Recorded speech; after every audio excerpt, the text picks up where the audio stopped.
கர்த்தருடைய நாமத்துக்கு ஸ்தோத்திரம் உண்டாவதாக. ஏன் தேவன் நம்ம இருதயத்தில் வாசம் பண்ண விரும்புகிறார்? உன் இருதயம் சுத்தமுள்ளதாக இருப்பதாக. நான் தங்கும் ஆலயம் அதுவே. இருதயத்தில் சுத்தமுள்ளவர்கள் பாக்கியவான்கள், அவர்கள் தேவனை தரிசிப்பார்கள். ஏன் தேவன் நம்ம இருதயத்தை கேட்கிறார்? நம்ம தாயின் கருவில் உருவாவது முதலாவது இருதயம்தான், அதாவது ஹார்ட் என்று சொல்வார்கள் அல்லவா? அதுதான் முதலிலே உருவாவது. தேவனுக்கு முதலில் காணிக்கையாக நாம் எதையெல்லாம் செலுத்துவோம்? முதலில் வருகிற, அதாவது விவசாயமோ காய்கறியோ செடியோ எது காய்ச்சாலும் முதல்ல என்ன செய்கிறோம்? முதல் அறுவடையை தேவனுக்கு கொடுக்குறோம் இல்லையா?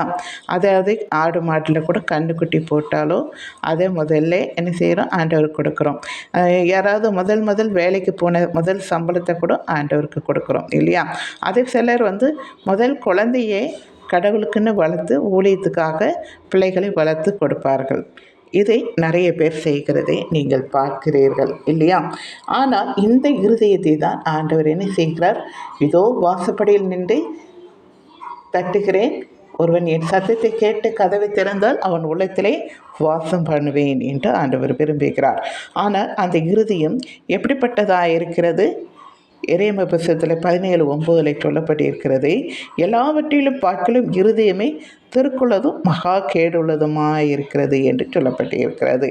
ஆதியாகமம் புத்தகத்தில் 6ஆம் அதிகாரத்தில் 5:6 சொல்லப்பட்டிருக்கிறது, இருதயமானது, மனுஷனுடைய இருதயமானது நினைவுகளின் தோற்றமெல்லாம் நித்தமும் பொல்லாதாய் நிறைந்து இருக்கிறது என்று சொல்லப்பட்டிருக்கிறது.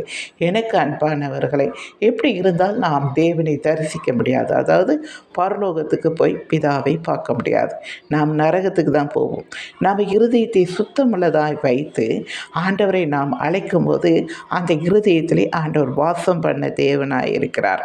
உங்கள் இருதயத்தை ஆண்டவருக்கு திறந்து கொடுங்கள்.